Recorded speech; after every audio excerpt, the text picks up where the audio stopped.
ખોલો, મોં ખોલો તમારો. ખોલો, હા ખોલો, ખોલો. હા નથી ખુલતું? ઓય બોલો. બસ એટલો ખુલે છે. આટલું જ ખુલે છે? હમ. આનાથી વધારે ખુલતું નથી? ના કેટલા સમયથી ખુલતું નથી આટલું મોઢું? 3 મહિના પછી મોઢામાં શું પડ્યું છે? ચાંદી પડી છે?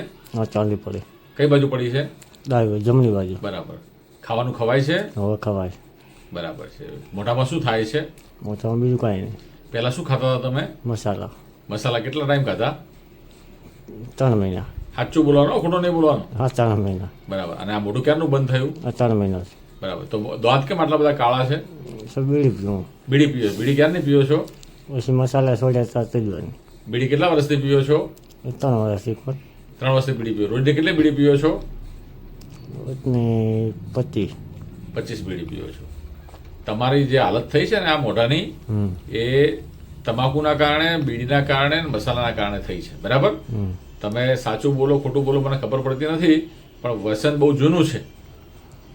તો સબ પેલા નાના હતા ખાતા હતા કઈ પડીકી? ના કાંઈ નહીં સર. નાના હતા ખાતા હતા? એની પહેલા ના જે હોય કોઈ સ્પષ્ટ કહો, આવું ખોટું નહીં ના બોલો. ના કોઈ કઈ. બરાબર. એટલે આટલા ટૂંકા ગાળામાં ને આટલી બીડી પીવાથી તમારું મોઢું બંધ થઈ ગયું હમ. અને મોઢામાં ચાંદી પડી. ચાંદી ખરાબ છે મોઢાની. બરાબર? હમ એટલે મહેરબાની કરીને આવું કોઈ વ્યસન કરતા નહીં. બરાબર? તમારા માટે સારામાં સારા પ્રયત્નો આપણે કરીએ. હો? વાલા ભાઈ બહેનો, આ જે તકલીફો છે એ તકલીફ તમાકુના કારણે, સુપારીના કારણે, ગુટકાના કારણે, આવા ખરાબ વ્યસનોના કારણે તકલીફ છે. WHO કહે છે, વર્લ્ડ હેલ્થ ઓર્ગેનાઇઝેશન, કે તમાકુ ખાવાથી કેન્સર થાય છે. અને આ પ્રકારે આ રીતના ગુટકા ખાવાથી ટૂંક જ સમયમાં મોં જકડાઈ જાય છે.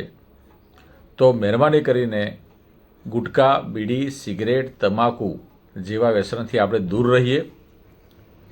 કોઈને કરવા દઈએ નહીં. ગુટકાની અંદર 42 જેટલા કેન્સર કરવા તત્વો છે.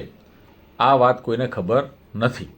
માટે મહેરબાની કરીને ગુટકા કોઈ ખાશો નહીં. 2 પડીકી ભેગી કરીને તમે ખાઓ એ ખાશો નહીં. બીડી, સિગરેટ, તમાકુ ખાશો નહીં. એના પરિણામો બહુ ભયંકર છે. મારું નામ ડૉક્ટર હિતેશ પ્રજાપતિ છે. થરાદ બસ સ્ટેશન સામે મારું દવાખાનું છે. જય હિન્દ, જય ભારત.